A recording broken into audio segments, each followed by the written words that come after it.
성경제가 많은 부분을 은혜 듣게 해주셔서 7장의 주제는 사실 이게 오직 예수 외에는 이렇게 생각하시면 될 것 같습니다. 이 시기가 혼돈의 시기였거든요. 여기 나온 모든 게 순식간에 지나갔어요. 바리새인과 논쟁을 하고 서기관과 논쟁하고 무리를 거르시고 오병이어 7병이어 가난한 여인과의 대화, 많은 사람을 치시고 베드로가 신앙을 고백했더니 끝나기도 하고, 이 혼돈의 시기에 사람들이 생각했던 게 있어요. 제자들이 메시아인가? 예수님이 정말 구세주일까? 이런 이제 혼돈의 시기에 이때 예수님이 세 명을 데리고 이 산으로 올라갔습니다. 그게 오늘 이제 쭉 나오는 거죠. 모세하고 엘리야와 같이 얘기도 했고, 하나님의 음성을 듣기도 했어요. 내 사랑하는 자요, 내 사랑하는 아들이요, 내 기뻐하는 자니 너는 너희는 그의 말을 들으라, 이렇게 얘기하셨죠. 마지막에는 예수 외에는 아무도 안 보이는 이런 일이 벌어지게 됩니다. 로마 3장 21절에 보면요, 율법 외에 한 의가 나타나서 이렇게 얘기해요. 율법 외에 한 의. 이거는 예수님이겠죠? 율법과 선지자들에게 증거를 받은 것이라, 이렇게 나옵니다. 모세는 율법의 대명사예요. 엘리야는 선지자의 대명사예요. 이 구약 성경에서 엘리야와 같은 선지자가 없어요. 그래서 율법의 대명사, 선지자의 대명사가 예수님과 같이 얘기를 해요. 그러다가 나중에는 엘리야도 없고 모세도 없고 예수만 보이더라, 이렇게 나오는 겁니다. 여러분, 율법이 뭔지 아세요? 이 율법은요, 이제 뭔가 지키고 안 지키고, 하나님 우리 주신 말씀에 대해서 지키고 안 지키고 하는 거죠. 우리가 율법이라고 하는 건 뭐냐면, 우리가 그걸 다 지키면 하나님의 기준에 드는 거예요. 하나라도 못 지키면 탈락이에요. 율법의 의미는 다 지키면 하나님의 기준에 드는 거예요. 그래서 율법은요, 하나님 앞에서 사람이 보여줄 수 있는 최고의 수단이에요. 최고가 되는 수단. 율법을 다 지키면 그 사람은 최고가 돼요. 선지자는 뭘까요? 선지자는요, 하나님이 사자를 보내셨는데 그 사람이 목적은 간단하죠. 하나님을 드러내야 돼요. 하나님의 말씀을 전하고 하나님의 마음을 나타내고 하는 건데, 그게 드러낼 수 있는 최고의 사람. 율법과 선지자의 의미는 사람이 하나님의 기준에 맞추는 최고의 사람, 하나님의 사랑을 보냈을 때 이 땅에 사역할 때 하나님을 나타낼 수 있는 최고의 사람, 모세와 엘리야랑 예수님이 얘기를 하다가 모세 사라지고 엘리야 사라지고 예수님만 남게 되는, 그게 이제 변화산상에서 보여주시고, 이분이 메시아일까? 헷갈렸더니 변화산상에 가서 모세 보여주고 엘리야 보여주고 눈 떠보니까 예수님만 남아요. 아, 이분이 메시아구나, 이런 이제 확신을 갖게끔 주님이 하신 말씀이거든요. 예수님, 하나님이 성경에 보면 인내 사랑하는 아들이요 내 기뻐하는 자니 너희는 그의 말을 들으라 말하는 건 두 번 있습니다. 침례 요한한테 침례받고 난 뒤에, 그 다음에 이제 변화산상에서 어떤 선지자도 이렇게 말씀하신 적이 없어요. 이게 이제 이 삼위일체 되신 하나님이 역사하시는 것을 우리에게 보여주는 거죠. 여러분, 우리가 삶의 목표를 이뤘을 때, 삶이 무미건조할 때, 헷갈릴 때, 이때 여러분들은 변화산상에 예수님을 보셔야 돼요. 여러분들의 초점이 주님께 있어요. 너희는 그의 말을 들으라. 변화산상에서 그 주님이 보였던 이적에, 하나님이 보였던 환상의 핵심은 간단합니다. 너희는 그의 말을 들으라. 예수 외에는 어떤 것도 최고가 될 수 없고, 예수님 외에는 어떤 것도 솔루션이 될 수 없다. 예수님의 말을 들으라, 이거예요. 예수님의 말을 못 듣는 우리 상황이 많이 생기죠. 우리가 분주할 때, 그죠? 생각이 여러 개 나눠져 있으면 예수님께 집중하기 어려워요. 아니면 우리가 어떤 사건에 너무나 매몰되어 있어요. 될까? 안 될까? 될까? 안 될까? 이럴 때는요, 예수님께 집중하기가 무지 어려워요. 분주하거나 어딘 다른 곳에 우리가 집중되어 있으면 우리가 이렇게 삶의 목표를 잃거나 혼돈되거나 무미건조할 때는 주님께를 집중하기가 진짜 어려워요. 그럴 때 성경은 우리에게 말씀하십니다. 너희는 그의 말을 들으라. 지금 여러분들 상태는 어떤 상태인가요? 집중이 주님께 잘 되고 있는 상태인가요? 아니면 분주하신가요? 생각이 딴 데가 있나요? 혼란하신가요? 오늘 하나님이 말씀하십니다. 너희는 그의 말을 들으라. 이게 이제 핵심입니다. 이건 이제 웃자고 사실인지 몰라요. 예수님이 왜 치사하게 베드로, 야고보, 요한만 데리고 다녔냐? 제가 쭉 찾아봤더니 굳이 따지자면 베드로는 신앙 고백을 했어요. 야고보와 요한은 예수님의 친척이에요. 그죠? 예수님의 친척을 사랑하시고 합은 안 이루고 보여? 아니면 이제 말 잘했다고 그래, 넌 역시 내 수제자야 이러고 데리고 다니시는 인간적인 생각을 할 수도 있겠죠. 이유는 모르겠어요. 근데 어쨌거나 예수님이 그 사람을 예정하시고 그 사람들을 리더로 키우시고 하셨겠죠. 근데 이제 다른 시각에서는 이 사람들의 공통점이 있대요. 거칠고 다혈질을 해요. 12명의 제자 중에서 이 세 사람은 정말 잘 컨트롤 안 하면 나중에 사고 칠 사람. 너무나 거칠고 다혈질이라서 이 사람들을 이렇게 억누르기 위해서는 확실한 뭔가를 보여줘야, 그래야 이 사람들이 주님을 따라오겠다 이렇게 생각한 분도 있어요. 확실하게 우리가 보여줘야 예수님을 잘 따르는 게 우리 인생이죠. 그래서 이제 도마한테 예수님이 하셨던 말씀이 있죠. 그죠? 보고 믿는 자보다 보고 믿지 않는 자는 복되다. 그 논리에 보면 베드로와 야고보와 요한은 복이 떨어집니다. 왜냐하면 이 사람들은 너무 많은 걸 봤어요. 너무 많은 걸 봤어요. 도마한테 이렇게 말씀하신 그 말씀을 기준으로 보면 이 사람들은 너무 많은 걸 봤어요. 그래서 이것도 일리는 있다 이 생각이 듭니다. 자, 이제 산에서 내려갑니다. 내려가면서 엘리야 얘기를 꺼내요, 제자들이. 왜 서기관들이 엘리야가 먼저 와야 되냐 이렇게 얘기하는 거죠. 예수님이 설명을 해주세요. 제자들이 왜 엘리야 얘기를 꺼냈을까요? 모세도 있었는데. 왜 엘리야 얘기를 꺼냈을까요? 모세도 있었는데. 그럼 구약 성경에서 엘리야가 먼저 오면 그분은 뭐죠? 메시아. 근데 이 제자들이 누굴 봤어요? 엘리야를 봤어요. 엘리야. 가나산상에서 엘리야를 봤어요. 이 사람들은요, 엘리야를 우리가 분명히 봤다. 엘리야가 분명히 예수님과 같이 있었다. 엘리야가 온 거 아니냐? 당신이 메시아 아니냐? 그러면 확실하게 이걸 설명해줘 봐라. 그래서 예수님이 쫙 설명을 해준 뒤에 사람들이 이거를 동네방네 얘기하고 싶어요. 엘리야 왔다. 이분은 메시아다. 엘리야 왔다. 이분은 메시아다. 여러분, 우리 신앙생활에서 우리의 고정관념은요, 우리를 혼돈으로 많이 해요. 여러분들 고정관념을 버리셔야 돼요. 저도 지금까지 계속 기도하는 게 그겁니다. 주님, 저희의 선입견, 저희 고정관념이 성령을 초월하지 않게 해달라고 제가 계속 기도해요. 여러분들은 늘 새롭고 늘 겸손한 마음으로 하나님의 말씀을 봐야 됩니다. 그리고 산에서 내려왔더니 이제 오늘 주제였던 이 귀신 들린 자를 못 고치는 이런 일이 벌어지죠. 거기다가 예수님을 대리하세요. 믿음이 없고 패역한 세대예요. 패역하다 이 뜻은요, 나쁜 놈들 이런 게 아니라 삐뚤어진 세대예요. 이 뜻이. 믿음이 없고 삐뚤은 세대예요. 이렇게 얘기합니다. 이 사람들이 왜 그랬을까요? 이 사람들은 분명히 이 마태복음 10장에 보시면요, 오늘이 17장입니다. 10장에 보시면 12제자에게 귀신을 내어쫓는 병을 고치는 권능을 주셨죠. 그럼 이 사람들이 실수를 했어요. 그럼 많은 병을 고쳤죠. 그러고 나서 산 밑에 있는데 어떤 병자가 왔어요. 그럼 제자들은 자기가 해본 거예요. 그리고는 해봤겠죠.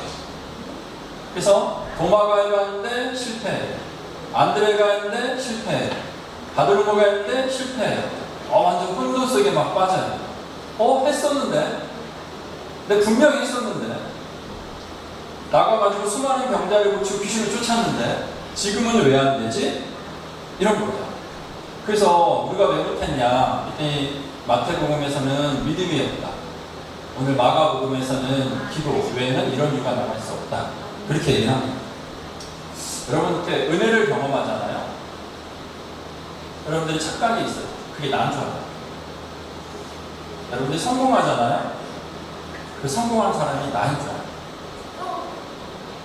어느 날 여러분들이 뭔가 메시지를 자거나 내 말에 사람들이 변화되잖아요. 그게 내가 한 줄 알아요. 내가 성공도 하고 사람도 바꾸고 변화시키고 돈도 벌고 다 내가 한 줄 알아요. 성공에 도취돼. 주님이 사라져. 그러고 나면 무슨 일이 생긴 줄 알아요? 이 사건 이후에 누가복음하고 마가복음 보면요, 바로 누가 크냐의 논쟁에 뛰어들어요. 그게 내 건 줄 알아요. 야, 이제 여기 사건 딱 끝나고 난 예수님이 얘기한 뒤에 제자들끼리 토론이 있었겠죠. 기도 외에는 이런 일이 나갈 수 없다. 믿음이 너희들은 별로 없어지 못했다. 그러면 이제 제자들이 모여가지고 토론을 해요. 야, 너는 그것도 못하냐? 제가 개인적으로 추측하기로는요, 베드로와 야고보와 요한이 말을 꺼내지 않았을까 하는 생각을 했어요. 왜냐하면 그 사람들은 그 당시 현장에 없었거든요. 그러면 사람들이 베드로가 야, 내가 있었으면 했어. 요한이 야, 나는 나 같으면 했어. 이랬을지 몰라요. 그러면 이 사람들이 막 누가 크냐 논쟁이 벌어져요. 벌어져가지고 아니 나는 이때 너 몇 명 붙였어? 너 지금까지 몇 명 귀신 쫓아왔어? 나는 100명이야. 나는 1000명이야. 나는 10,000명이야. 이래가면서 자기의 실적과 성공을 가지고 누가 크냐의 논쟁에 휘말리는 게 이게 우리 인생이에요. 여러분, 어제 받은 은혜로 오늘을 사시면 절대 안 돼요. 하나님은요, 날마다 새로운 은혜를 이렇게 준비하고 계세요. 근데 우리는 어제 충만하다고 해서 오늘도 충만한 대로 착각하시면 안 돼요.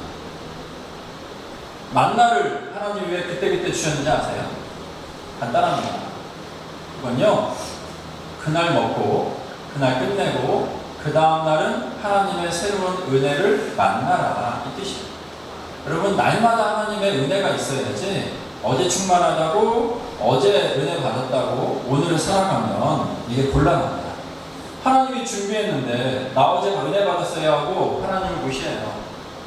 그러면 어제 나의 공적과 어제 나의 성공을 가지고 여러분들은 내 거라고 살아가는 그런 신앙생활은요, 우리 안에서 상당히 나약한 신앙생활을 이끌 확률이 높습니다.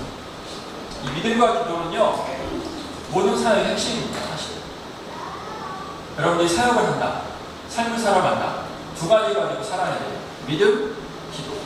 기도, 믿음. 이거예요. 기도의 기능은요, 뭔가 하나님께 영향을 줘가지고 우리가 뭔가 이렇게 얻어내고 이런 게 아니에요. 우리가 기도를 하면서 변화를 느껴요. 기도하면서 우리가 변화해요. 그리고 믿음은 사실 믿음이 있어야 기도를 할 거 아니에요. 근데 기도는 그 믿음을 사실 실현하는 거예요. 자, 그러면 제가 질문을 드릴게요. 늘 믿음과 기도로 사역했던 분은 누굴까요? 누굴까요? 늘 믿음과 기도로 사역했던 분. 이 시점에서 우리 하니까 우리 아빠의 이러면 최고인데. 네, 그렇습니다. 늘 믿음과 기도로 사역했던 분은요, 삼위일체 되신 하나님이세요. 이분들의 사역은 믿음과 기도로 기반으로 이루어져요. 우리도 믿음과 기도로 기반으로 이루어져요. 근데 우리는 자꾸만 이거를 떠나서 내 과거의 영광과 내 실력으로 사역하시려고 하면 우리가 곤란한 경우가 많이 생길 수가 있습니다. 자, 이제 어쨌거나 제자들 아직 믿음이 약해요. 믿음이 없어요. 그래서 또 죽는다고 그랬더니 제자들이 막 이제 근심하는 거죠. 혼란스럽고 도대체 뭐냐 이러는 거죠. 그러고 나서 이제 가버나움에 이르십니다. 베드로가 이제 와서 얘기를 하죠. 근데 이 가버나움은 이전에 무슨 일이 있었냐면 예수님을 쫓아내고 박해했던 지역입니다. 근데도 예수님은 다시 가버나움으로 가요. 그거 신기하죠? 예수님은 절대로 포기 안 합니다. 여러분들이 아무리 땡간을 치고 여러분들이 1년간 하나님을 잊고 살아도 예수님은 절대로 포기하지 않으세요. 또 여러분들 안에 오십니다. 또 여러분들에게 말씀하십니다. 자꾸 여러분들에게 도전을 주시고 말씀을 주시는 게 예수님이세요. 근데 이제 성전세에 대해서 얘기를 하죠. 예수님이 성전세를 낼 필요가 있을까 없을까요? 없죠. 성전세를 낼 하등의 이유가 없죠. 근데 예수님은 내라고 하세요. 예수님이 왜 그랬을까요? 성전세를 낼 필요가 없는데 왜 내라고 했을까요? 이 동질감 속의 구별됨이라는 단어를 여러분들 한번 잘 기억하시면 좋겠습니다. 같은데 달라요, 우리는 세상에 살아가면서 동질감을 갖고 있지만 달라요. 사람은요, 항상 새로운 전략을 살아요. 제가 처음에 예수병원에 입사했을 때, 그러면 전 예수병원에 동질감이 있었을까, 없었을까요? 없었어요. 근데 저는 처음에 했던 거는 예수병원의 구성원이 되기 위해서 사람들 한속에, 이 문화 속에 들어가기 위해서 애를 쓰죠. 그럼 내가 예수병원의 구성원이 되는 방법은 뭘까요? 뭔가 잘한다는 얘기를 들으면 그 구성원이 돼요. 성공을 하고 성취하잖아요. 자연스럽게 구성원이 돼요. 여러분 우리 성원장님이 새로운 직원을 뽑았어요. 그러면 이제 처음에는 반신반의해요. 잘할까 말까, 잘할까 말까. 근데 얘가 너무 잘해요. 그러면 너는 우리 구성원이야 이제. 너무 잘하면 너는 우리 구성원이야. 이게 원팀이 되죠. 하나님. 거기서 끝나느냐? 안 그래요. 사람의 본성은요, 구성원이 되면 그 다음에 거기에서 뭔가 뛰어나기를, 자기의 존재감을 갖기를 원해요. 더 성취를 통해서 존재감을 갖기를 원해요. 우리 크리스찬들은 이게 인간의 본성이라는 걸 생각하셔야 돼요. 우리는요, 동질감을 가져야 돼요. 사람들 안에서. 열심히 사시고, 사회를 위해서 헌신하고, 사회를 돌아보고, 성공도 하시고, 성취도 하셔야 돼요. 그래서 사회에 동질감을 갖게 되면 그 다음에는 구별한 감을 가지셔야 돼요. 구별감을 가져서 우리가 거기서 예수님을 나타내는 삶을 살아야 돼요. 우리는 뛰어나지만 예수님을 나타내는 삶, 성실하지만 예수님을 나타내는 삶, 우리는 뭐든지 잘하지만 예수님을 나타내는 삶을 살아야 그게 우리 인생의 핵심입니다. 어떻게 살아야 될까요? 최고의 사람은요, 율법, 뭔가 지키는 것을 잘하는 사람이 아닙니다. 선지자, 말 잘하고 뭔가 실력 있는 사람들을 변화시키는 사람이 아니에요. 최고의 사람은 오직 예수를 통해서만 가능합니다. 삶이 분주하거나 정체됐거나 내가 한쪽에 편향되어 있을 때 예수님의 말씀에 집중하시기 바랍니다. 여러분들이 가진 고정관념이 성령을 초월하시면 안 돼요. 항상 겸손하고 주님의 말씀을 들으셔야 돼요. 어제의 은혜와 충만함으로 여러분들이 오늘을 살면 절대로 안 돼요. 절대로 안 돼요. 남편과 아내도 그래요. 이 남편이 아내를 아주 오늘 충분히 사랑해 줬다고 해서 그걸로 며칠 살진 않죠. 잠자고 나면 우리는 새로운 사람을 찾아요. 똑같습니다.